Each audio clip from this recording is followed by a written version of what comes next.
Has started, and we're going to follow game 3 between Anish, Giri and Magnus Carlsen. Magnus is in the lead. He won game 2, and Anish with the white pieces will be looking for a comeback. Yeah, and look at the bar, Kaya, because white already, according to the computer, has a big advantage. That's not necessarily saying that white's winning. He's definitely not. But it's a dodgy opening from Magnus, to say the least. And I'm not even sure the name of this specific type of opening. It might later go into what we call the modern Benoni. But yeah, either way. Benoni. Yeah, means son of sorrow. Oh. Yeah. Son of sorrow. That's how bad the opening is. No, but the Benoni, it's at the top level, it's regarded as very dodgy for black, and computers don't like it, but yeah, it is playable. There are some ideas, and Magnus also used something very similar against Liam yesterday in his defeat. So, yep, this Benoni opening, Magnus can't have great memories of it, having lost that game yesterday to Liam, but maybe he's improved, maybe he's got a different setup in mind. And okay, black does develop the bishop to the long diagonal. This is the idea. Black's bishop now putting some pressure on some squares. And the reason this is good for white, according to computers at least, is because white has a very strong pawn in the center of the board. White's pawn structure is superior. It's an interesting, I've actually never seen this position before with black delaying the development of the knight. Usually you kind of make a very quick choice, you know, you move it and okay, it's now we're back into mainstream territory. And the Benoni is over. Yeah, the Benoni is over, and sounds like baloney. Well, no, it is still the Benoni, and the whole point is that white is going to be sitting on the extra space, and if you take a look at black's light squared bishop there, that piece is, if you play it right, it's going to be the bane of black's existence. It's not going to get out. It's not going to have a future. It's not going to do a single thing. And white is going to sit there with a big smile on their face. So this means that every pawn break that black threatens to do, or pawn expansion, white goes, no, I'm not going to go for that. I'm not going to allow it. So if black picks up the A pawn and pushes it one square, white goes, no, no, no, you want to push your B pawn forward, not going to happen. Yeah, and maybe we can show some of the ideas there, Jovanka. There are a few ideas here for black. As you mentioned, this is one of them, pushing a pawn forward, trying to expand with your pawns. But white locks the door and says, no, I'm going to push my pawn forward. I control this square. I also open up my rook potentially, and nothing to be done. Black can never really get this pawn break in. You also mentioned this problem child. This piece has no safe squares. And, OK, therefore, Magnus brings his knight to the edge of the board. It's a positional mistake here, I think, to go and capture this knight, because now, despite these doubled pawns, black does gain open lines in return. And there we go. Anish didn't capture. He opens up. This would only open up the black rook. Instead, Anish castles his king. And in this position, after the rook move, we do see some pressure on white's center. Anish, though, the other key idea for white in these Benoni setups is to establish a knight on this square. The c4 square is a key one. At the moment, it's not possible because black's knight would take a pawn. But if the knight gets to this square, the reason it's the son of sorrow, at least as far as I understand, is because this pawn, this weak black pawn on the d6 square, is just eternally a target. It's eternally weak. The knight targets it. The bishop's soon going to come and target it. It's a backward pawn, and it's just an eternal weakness. I hate these positions for black because it's so hard to keep this pawn intact. You have to really fight dynamically, often giving up pieces. That's what Magnus did yesterday against Liam. He gave up a rook for a knight. He gave up several pawns just to get activity. So this must be just great news for Anish then, fighting for a comeback. Yeah, I mean, this is what not to do in the opening if you only need a draw for Magnus. But we see that Magnus likes to take these kind of creative approaches, and Anish still has a problem. He needs to defend this pawn before he gets this knight to the dream square. All right, so we did promise you the Champions Challenge with Anish, Giri after game 2, but because game 2 between Pragnananda and Liam lasted for such a long time, we jumped straight into game 3, and we're going to show you that Champions Challenge with Anish later on. Game 3 with Jordan van Forest and Jan-Christoph Duda has also started. The situation in that matchup is that Duda is in the lead. He won game 1. The second game was a draw. And Jordan van Forest, with the white pieces in game 3, is definitely fighting for a comeback. Eric Hansen, he won game 1 against Shakhriyar Mamedyarov, but Mamedyarov, he did make a comeback in game 2. So they are tied now playing game 3, and it is Mamedyarov with the white pieces in this game. Magnus Carlsen, if he wins game 3 now against Anish Giri, he will be the winner of that match. But so far, I understand it's looking good for Anish. Yeah, there are some ideas behind Black's position, of course. The Benoni exists as an opening for a reason, but yeah, it's not a solid one for Black. And there we go, Anish playing that idea we mentioned, pushing his A pawn forward.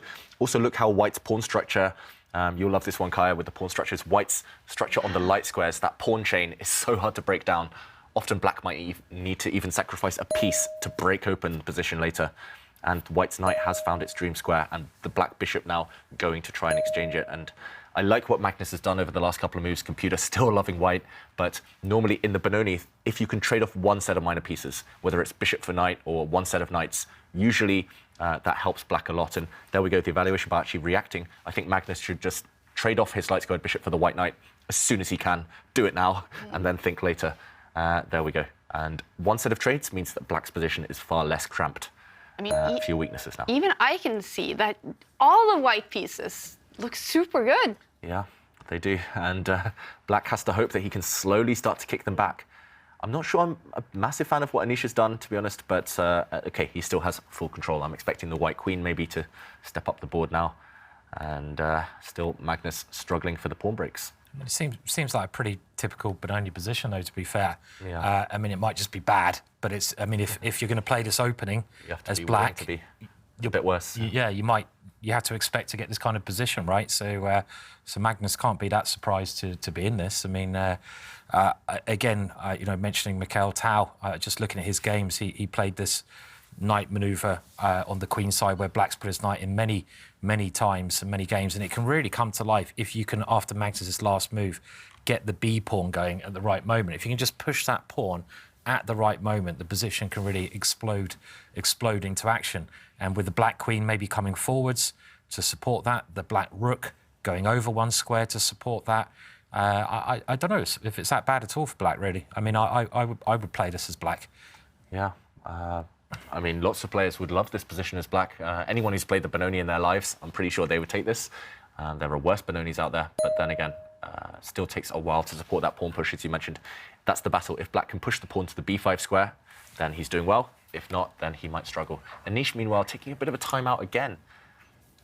To me, it just feels like something's up with Anish. His first game, he took a draw as White very quickly when he didn't really need to. Second game, he played for a draw with Black. Just very passive, never got any chances, didn't work out, and he lost. Now he's playing very slowly again, losing a few moves here and there with his king now. I thought it was maybe time, you mentioned, Simon, Black wants to push on the queen side, on the left side. Maybe White should try and push in the centre as quickly as possible. Yeah, because Anish just hesitating. Yeah, at least prepare it, move the queen, connect the rooks. Definitely try to make Black struggle with his space deficit. But yeah, King moving to the corner, very safety first. Feels like he's a bit not scared, but I don't know. He's just not trusting himself right now, not calculating at all. Yeah, I mean, it's kind of a scared move. Kind of makes some sense. It's like, okay, I'm going to play this piece super safe, but I'm not actually trying to do anything. I mean, White's still doing absolutely fine, but it's these pawn pushes here which are going to be key. Black's one on the queen side, and White's got to try and get this one in the middle. I mean, another plan Black has in these positions is to move the h-pawn and then retreat the knight to kick the bishop away. I mean, there's a lot of ideas here as well. So, but I mean, this is still a fairly typical middle game position, though, for the Benoni if you're going to play this.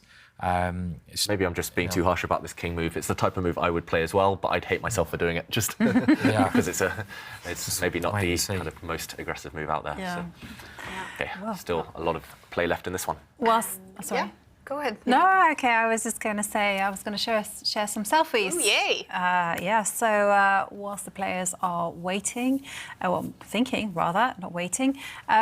Well, we have a few selfies. Richard Harding says, it's a lovely evening in Germany as watching great chess with his buddy Chicky Mickey.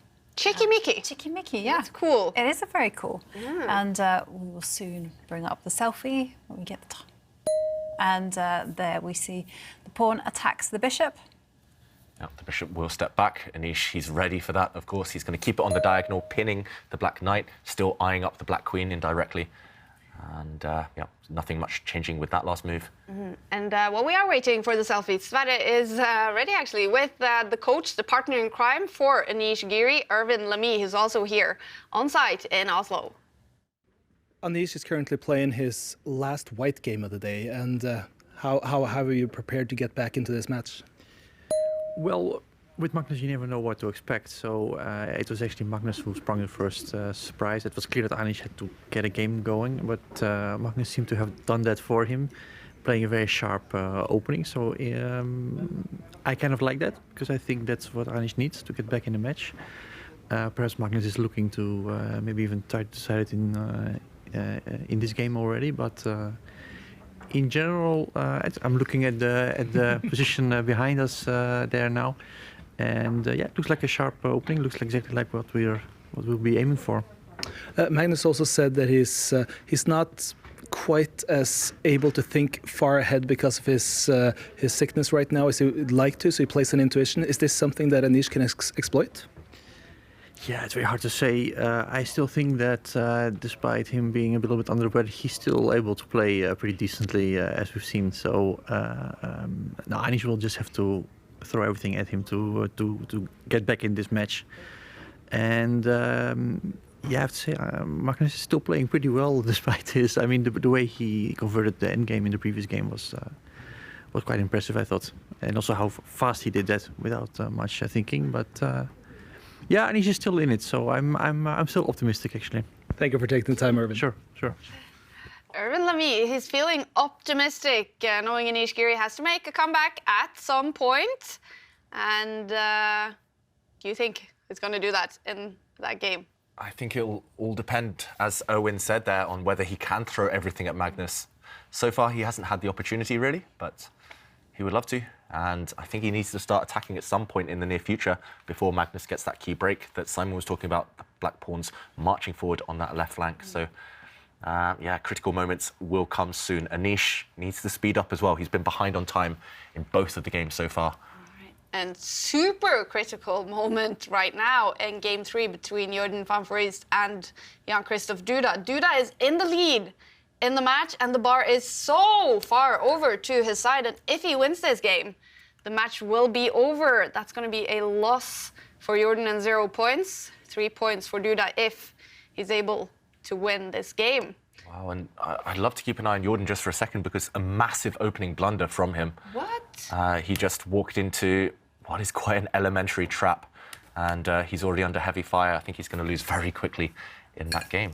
Just a disaster in the opening from Van Foreest. A devastating start for Jordan van Foreest in the game.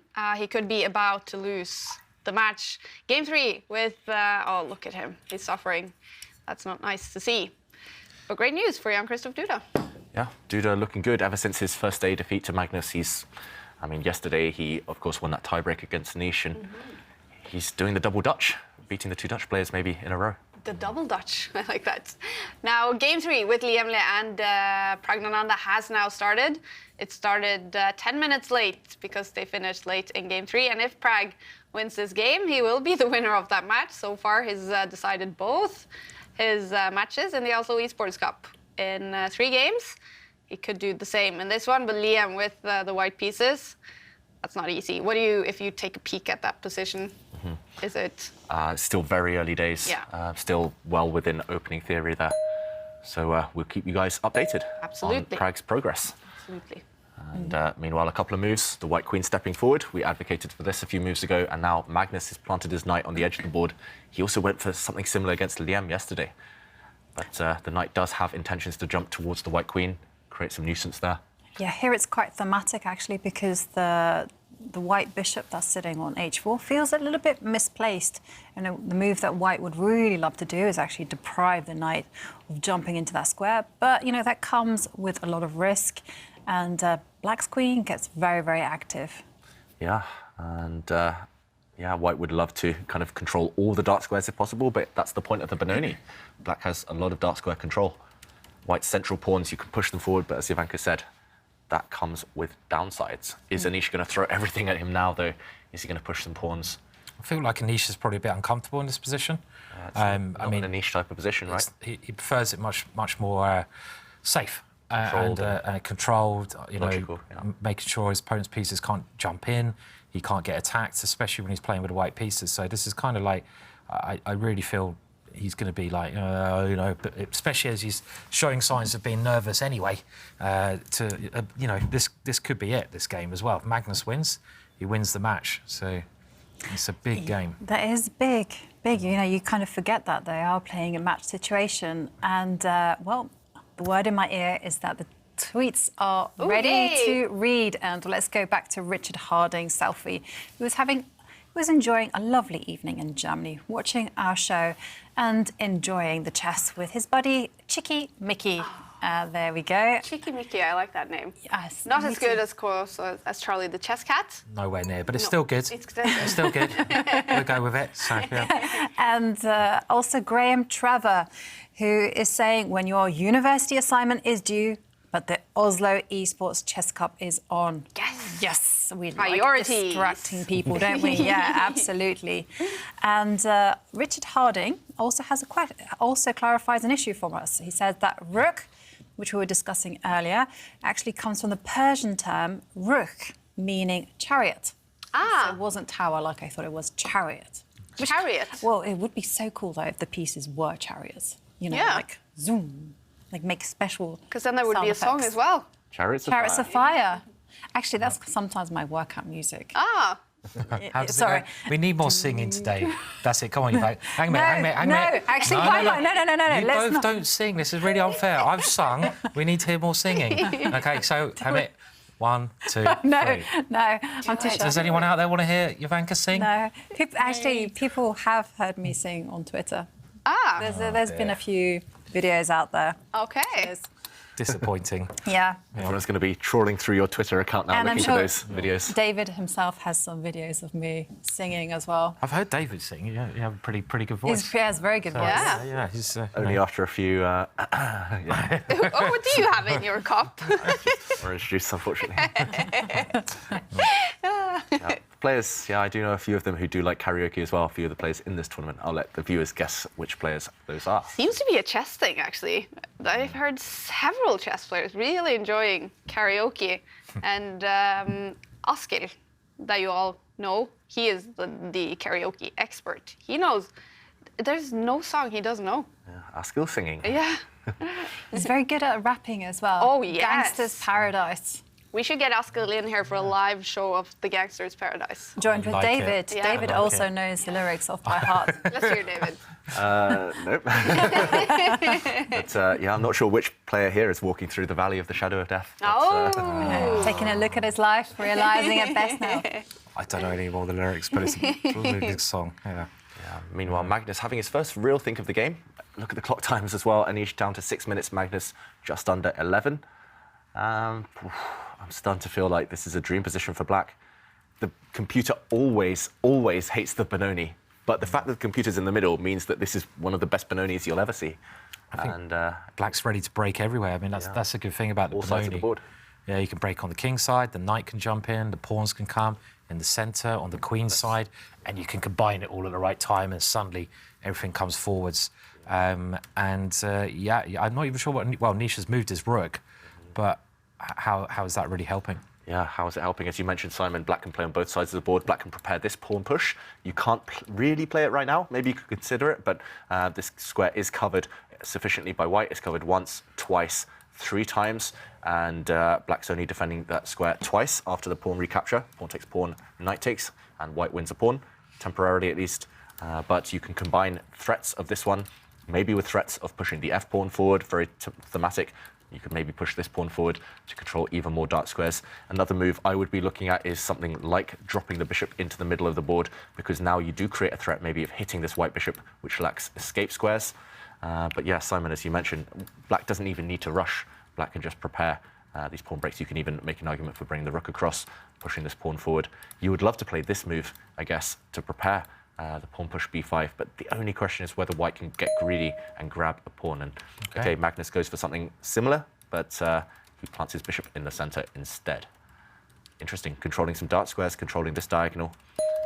And Anish, very quickly, I was going to say, he needs to drop his bishop back because he needs to slowly take control of the dark squares by pushing this pawn forward and pushing the other pawn next. Now, I mean, I guess it still is in the balance, David, I would say, but I mean, it seems like Black's just more comfortable at the moment over the last series of moves. Black's more flexible than White, I guess. As well. Yeah, but I have to say, my experience is, even though sometimes Black gets everything that they want from the Benoni, they still have to tread with caution. They still have to play very actively because take a look at Black's pawn on a d6, the one in front of the queen. That's so weak. And if you don't handle the position carefully, that is going to be the target for the rest of the game. Yeah, if all the pieces disappear, this is still a target. It's hard to get at right now for White, but yeah, I just remembered the words of English Grandmaster Nigel Short when I once played a Benoni type of structure with the white pieces, and I had basically similar to this, but an accelerated version, an even better version, and he said, even the worst Benoni is still a Benoni. So it's, no, even the best Benoni is still a Benoni, sorry. So yeah, Magnus, despite having everything he could want from a Benoni, still the computer hates his position. So it looks like he's preparing this move, but it's not clear whether it's a threat right now. For example, if White just makes a move, then pushing the pawn forward would result in a lot of trades. Rook takes rook, and White would still win a pawn temporarily at the end. I'm not sure this guy is so important. But okay, Magnus threatening, at least hinting at this pawn push. And Giri needs to spend time thinking about it. Yeah, it kind of reminds me of that story, actually. I remember in the Olympiad 2018, I did everything wrong with the white pieces against the Benoni, and I showed my game, but somehow I played some resourceful moves, and I showed my game to David, and I remember David's words. Yeah, what do they say? That even the best Benoni is still really bad. And somehow, White is still alive, you know. White always has chances because the pawn structure is so dynamic. Yeah, unless you give Black literally everything he wants, unless you let Black play on both sides of the board, then normally you can control things sufficiently. Yeah. Okay, Anish, look at his clock time, though. I'm really worried for Giri fans because under 5 minutes now, and still the real action hasn't happened yet. Still very much tiptoeing around each other. Kind of a mind battle right now. And to have 4.5 minutes against Carlsen's nearly 9 minutes, it shows he's not confident. I think he's just struggling to find a plan, isn't he? I mean, like, you know, you want to sort of do something because you can see Magnus is improving bit by bit. And again, another move here, which is probably like a sensible-ish move, but it's not really doing anything, this move. I mean, he's trying to bring it over to a decent square, but again, what's he doing with this move? And Magnus's move, controlling dark squares, trying to push a pawn, they're all doing something. Yeah, I have to say, I often use this particular rook maneuver if Black has played a very committal move on the right side of the board, you know, pushed his g-pawn 2 squares forward. And I like this type of move because the rook, funnily enough, is actually getting ready at the right moment to swing across and join the fun on the right side. But here, I have to say, I'm not that impressed because Black's pawn structure on the right side is stable. I mean, I guess the golden question is here is, can Black push the pawn he's been gearing up to push? You know, if he can push that, then he's going to be doing very well because it will win a piece even so. But can he go b5? I mean, that's critical here, right? Yeah, that's critical. But Magnus, rather than think about whether he can push, he first got his Spotify in order. He got his Get Psyched mix on, and maybe he's getting ready to. Maybe he's listening to Chariots of Fire, pushing that pawn forward. What workout music do you listen to, David? I don't work out and I don't listen to music. So. That's not true. I've seen pictures of you down the gym. Once a year, maybe. So, no. David's very fit, actually. Very, yeah. Under all the. I tried to hide it, but. You don't try to hide it, David. Okay, maybe we can jump in, Simon. You mentioned this one move for the viewers, and there we saw the screen. Magnus yet to click on any piece, and he's thinking about this one. And Simon, what would happen here? I guess a pawn trade. I guess White wins the pawn. Okay, he hasn't played it. He started with this, but it's still relevant. The knight jumping in. Yeah, I mean, my idea was, okay, White's going to win a pawn, but you go rook b8 at the end. A very sensible move, trying to get the rook down. That'd be. So, for example, trading off all the pieces, and at the end here, bringing the rook across. Something like rook b8, I thought, because I don't see how b2 is going to be defended. And then black's pieces, the one thing with Benoni is that if you can get your pieces into the position, suddenly you get great tactical play. And it's normally black's pieces which make the Benoni such a fun opening to play. I mean, it is one of the most fun openings to play. It's a pity that it is probably dubious, but you always get chances to attack with your pieces. So that's the point of it. Yeah, even at the cost of a pawn, if you can open up lines for your pieces, you could also make an argument for maybe trading a set here and then trying to find a safe square for the queen. The rook's definitely going to come down to the second rank at some point and start hitting things. Okay, wow, Giri didn't put his queen on the diagonal. I was going to say he had to, because keeping the queen on this diagonal makes it more difficult for black to break out. And what on earth that's about? Has he just blundered a piece or not? He's just I don't think he's blundered a piece, but he's allowed black the perfect structure on the left side. I avoid doing this type of stuff. I never let black do that. Wow, okay. Incredible. But even a good Benoni is a bad Benoni. It's still a Benoni. Yeah, but it always feels a lot more dangerous when you've allowed that potential pawn structure, because somehow the long-term advantage has now suddenly gone all the way over to black. Yeah, long-term black's doing great now. I mean, these two are going to beat this one in any endgame. Yeah. Look how strong black's bishop is. Yeah. Yeah, it looks great for black. The only thing you have to watch out for Magnus Carlsen is white starting to expand on this side, pushing the knight back. Next move, once it retreats, pushing the bishop back. So white is getting ready to push forward pawns, but it looks like Carlsen is seized the moment. A standard idea here for black would be to push the knight away and then bring his knight in to the centre. But you do give away squares. That's the problem. Yeah. I mean, this is... So you get squares, but you also give away squares, maybe to the white knight. So really complicated strategic battle right now. But Magnus ahead on the clock and with the momentum on his side. I wouldn't be surprised even if he pushes a pawn forward on this side, just to make it more difficult for white to expand, for example, to drop back. Suddenly it's hard for white to push pawns. And OK, he's done it. He's done it. And remember, everyone, the Late Night Show podcast with Anish Giri comes out tomorrow. It's published on wherever you watch or listen, to your podcasts. But if you are a Chess24 Premium member, you can exclusively see a video version of it on Chess24. If you go into chess24.com and click on Collection, you'll find both the Late Night Show podcast video edition and the Chess Talks with Jovanka, the one with Liam Le, has been published today. So check that out. After today's games, it's half an hour, a very deep and nice talk with Liam Le. Yeah. And we have some moves. We have some moves, and just as expected, it's a fight now for this f4 move. So Anish Giri, if he gets another opportunity, if he gets one more turn, he's going to pick up the white f-pawn, push it forward one square, kicking black's bishop away from the centre. And if he can do that, then the kickback begins. Maybe he has some chances. It's not clear whose king is going to be weaker if the position opens up. Magnus, meanwhile, very sneaky move. His intention, if white pushes a pawn forward now to kick the black bishop, is maybe for the black bishop to even capture the white knight. And suddenly white's pawns in the centre of the board would all start falling like dominoes. So Magnus trying to spot Giri's plans and prevent them. There is a pawn up for grabs, though, and it's your idea, Simon. If the white knight goes and grabs black's b pawn, then we would see a trade of pieces, and black's rook, as we showed in that previous variation, would just slide across to the b file and start infiltrating into white's camp. Really tense still in the balance, but the clock times might decide this one. Hard for white to keep control. Yeah, and the queen is sort of heading around as well to go behind the bishop and improve that diagonal, hit some other things. So looks like a good idea. White's position is full of weaknesses, actually. Yeah. So many holes. And I'm just thinking back to that king move all the way back. You know, it's totally unnecessary. I mean, white could really have done with making an extra move here. But of course, like you say, now black is active, the position is full of holes, there's no plan of advance. Magnus's last move, so good.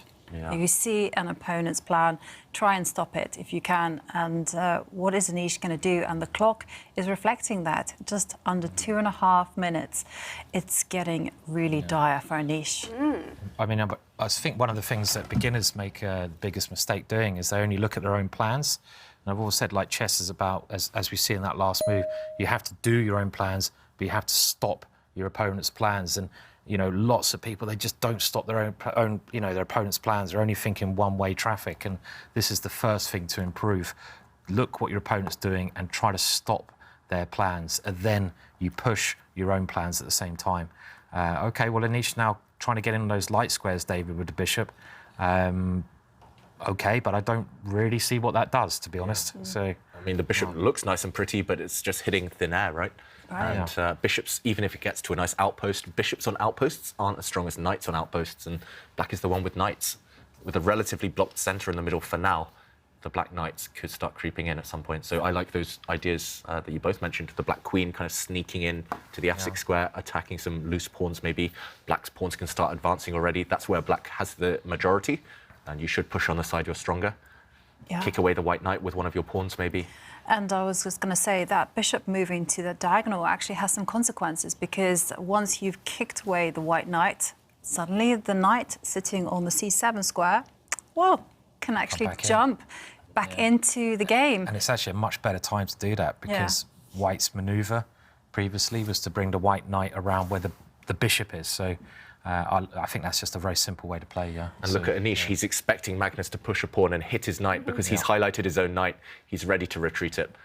So that's the move he's expecting. That's the move Anish is assuming Magnus is going to play, the pawn to attack the white knight. So why is he not pre-moving it? Because he can't pre-move it just in case black doesn't do that. Black goes for something else. Then moving the knight might not be such a good idea. For example, if black's queen, OK, it does happen actually, and he moves it very quickly. But if black's queen had attacked a loose pawn, then you need to take a time out to defend it. You couldn't have moved your knight. He doesn't look happy as well. I mean, you can sort of see, it's always interesting when you're playing chess, the body language, and you can even do that here in the esports arena, that I know myself. I've been told that when I've got a good position, I'm like, I sort of lift up. But when I've got a bad position, I sort of just just sort of fold away into the chair. And I think you can see his face is down, his hand is there, and he's sort of, he is slumbered a bit. And he highlighted the queen, and now he highlighted the bishop. So he's thinking about the potential and talking about this, another trait that you have, Simon. But maybe it's more when you were younger. Do I want to hear this? Yeah, it was when Simon was calculating. He always did. Oh! That's because I got excited, I had too much adrenaline, and I was like, that must be really off-putting. I was like, what's that dog, the Churchill dog? Those car dogs in the window at the back of the car. You just do that. I couldn't be that bad. Really? It was very sweet. Well, I have one. When I'm in time trouble, I kind of arch my back, and I kind of sit there like this, get ready to pounce. But one thing about Anish is when he doesn't like his position, he does cover his face quite a lot. He's normally just kind of more stoic if he's enjoying the position. OK, he changed his mind 3 or 4 times there. We were watching the screen. He clicked on his bishop, he clicked on his pawn, he clicked on his queen earlier, but then he went back to it eventually. And he's stopping the black knight jumping into this left side of the board. White's queen on a nice diagonal, but he really doesn't like his position, does he? Just this indecision, the kind of structure. And we have to remember, if Magnus wins this one, he wins. He does it. So it's over. And one match is actually over. Jan Christoph Duda winning Game 3 against Jordan van Voorst has decided that match is over. It's 3 points for Duda, 0 points for Jordan in that matchup. Mamadjarov and Hansen have also finished Game 3 with a draw, so they are still tied after 3 games. And Liemle and Pragnananda, they started 10 minutes late, and the bar is it roughly to the middle in that one. Remember, if Pragnananda wins this Game 3, he will be the winner of the match.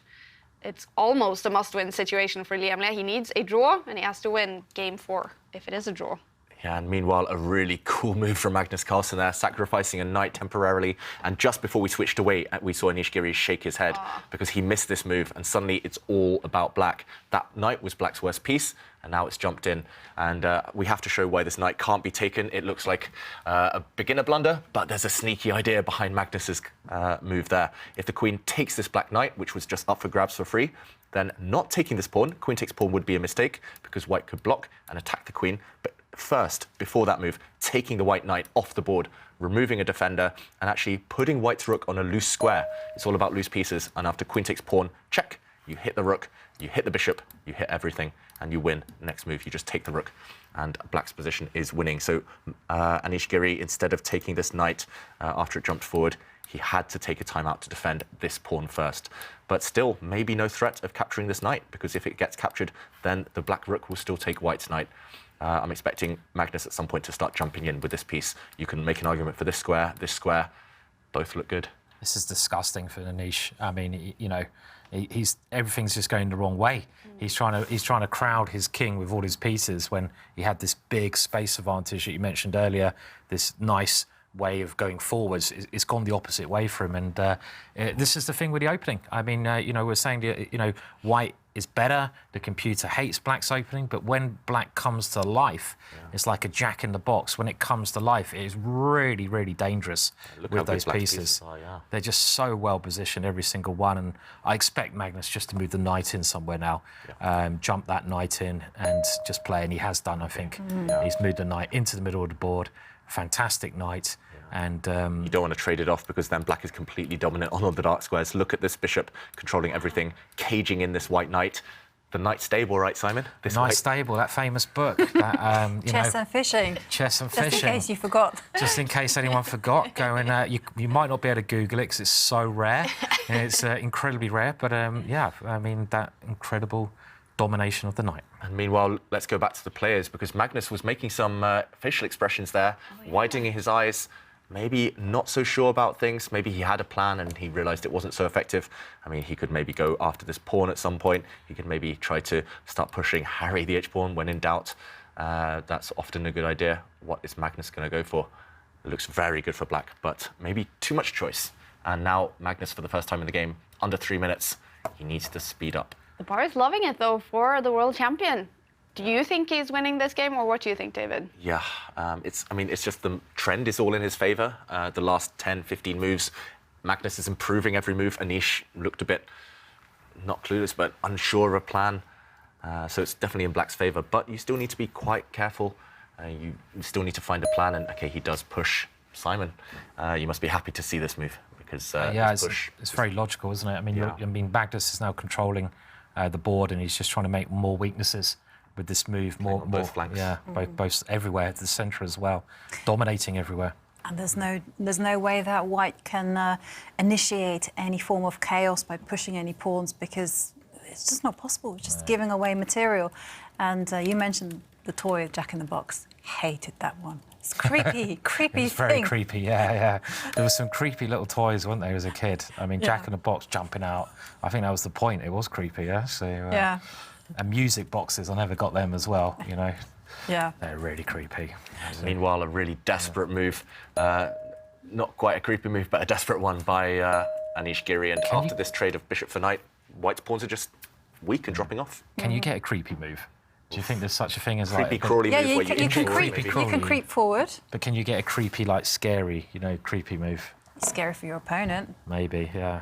And it's very scary for Anish Giri right now. 30 seconds and in a hopeless position. Look at the white pawns. White has doubled pawns on the f-file. One of them's about to drop. White's pawns on the left half of the board as well. Isolated and weak. Oh, he's weakening his position even more now just to keep his pawns alive. Pawn takes pawn, though, and after pawn takes pawn... The black queen's going to switch over, change her attention, her focus over towards the white king. And also sorry, go, Jovanka. The rook can also step backwards onto the second row. The queen, can come across like you mentioned. I mean, it's a beautiful game, isn't it? Yeah, really well instructive, played. actually. Yeah. And also a lesson, actually, and a warning to the white players on the side of Benoni. You know, don't be complacent. Don't waste time. Don't just trust the computer. You have to look for plans instead. I mean, this is something that people do far too much nowadays. They look at a computer assessment and they say, I can't play the Benoni because the computer says it's bad. But the Benoni's been around longer than, you know, it's been around for, you know, I don't know how many years, but hundreds of years probably. So you've got to make your own judgments. Yeah, and look at this. White has been forced to retreat because there was a checkmate threat on the board. The black queen and the black bishop combining to attack the pawn in front of white's king. So the bishop now, a sad piece, retreating. And this is complete domination. Look at white's pieces. Apart from the queen, they are all on the back rank. They're all pinned down, tied down, defending things. And Magnus can just win at leisure here. He can just move the black king. He can just move the black queen. There we go, attacking a pawn. White's queen stretched to the limit now. Anish about to slide her across to defend some pawns, but the white queen is having to defend 2 or 3 pawns. It's not an ideal situation. And okay, changing his mind again. Anish under 30 seconds. Magnus is on the brink of winning this match. Yeah. And he's looked, I mean, he's looked back to his best, Magnus, today. 19 seconds, for Anish. He has to make a move if he wants to stay in the match, but it's such an uphill task to defend this. And so he just, now it's desperation, but perhaps a little bit too late. Pushing a pawn forward, queen jumps in, but, you know, there's no danger. He's only attacking with his queen. Every other piece is on the back rank, and if you just compare the pieces here, I mean, all the black's pieces have got a great role in the position. They can even improve, so it should be game over now. Yeah. I think really nice game though. I think, and you know, against Liam Lee yesterday, that was incredibly exciting. The Benoni as well. I mean, yeah. Maybe Magnus should do a chessball course on the Benoni. He's making it interesting. It's a really fighting opening. It is a fighting opening, not for those who don't like risk. And Would you don't ever like play the Benoni? No, never. Oh, do you want to think about that a little bit, or like, you know, just? No, I mean, I love playing against it so much. Right, I don't think I could ever enjoy suffering with it on the I might back. give the Benoni a whirl against you next time. Go for it. I invite you. Oh, challenge accepted. Okay. I think Jovanka will play slightly differently to how Anish has played this game, though. Yeah. Yeah, I've only played it myself a handful of times, I think, in my career as black. Maybe 5-6 times. Okay, meanwhile, black did retreat the knight. I'm not sure about that one. It feels like a bit of a slow move by Magnus. He's getting greedy. He wants to maneuver his knight. Okay, I mean, the other thing is when your opponent's in time trouble, sometimes it's best to play a move that is just a nothing move, because your opponent is normally in a position to react against something, but when he doesn't have to react, he has to think. And he moves his king, allowing a rook check now. Yep. Maybe there's some other options as well, Hal. Yeah, the black rook could check on the second rank, and white would be forced to block that. I guess we do have the saying as well, look at the black knight, the knight on f8, there is no mate. So Magnus just wanted to play a bit of a defensive role with that knight, but I think it's time to go after some of the white pawns. There is a little tactical point to white's position, and there is... Nope, I was going to say bishop takes pawn, but that would not be possible because there's an attack on the h2's pawn. So, no, not even that. White's bishop purely a defensive piece. I mean, I think here black can switch to the other side of the board, and this is a very typical idea to get a passed pawn. He could have gone c4. I'm okay. Swapping queens, that's quite... sadistic's the right word. But he's given a pawn with check. Ah, so... Why has he done that? I mean, that seems very peculiar to me. So white could have taken the pawn next to the queen with a check. I mean... And he's also getting short time, Magnus, as well. And why didn't he go c4? That's what I was thinking. c4 must have just won outright.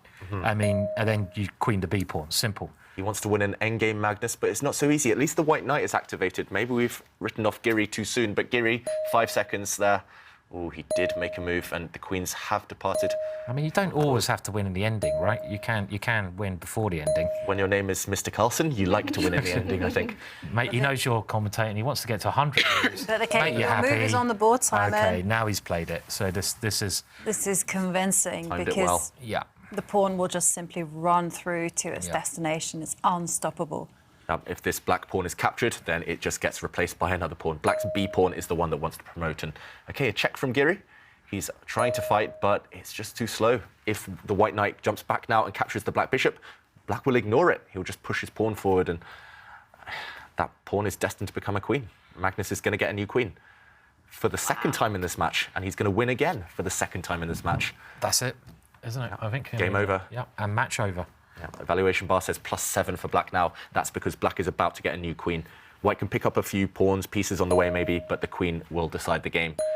And, okay, the knight is jumping back to try and stop this from happening, but the knight won't be able to stop that black pawn from promoting. Black's bishop as well can block off the knight's retreat. What's gone so horribly wrong for Anish today? He just didn't look confident. He was slow. He wasn't playing aggressively.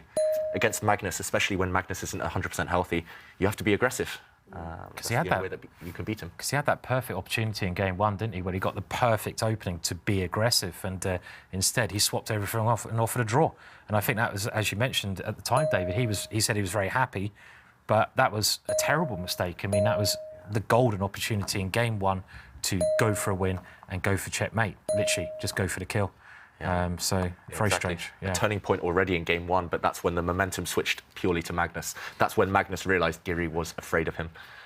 So a few checks there from white. The black king, though, finding a safe square, and queen coming on the board. Next move. Nothing else to be done. Giri is about to throw in the towel and resign. Oh, it's over. Magnus Carlsen wins the match against Anish Giri in 3 games, gaining all 3 points.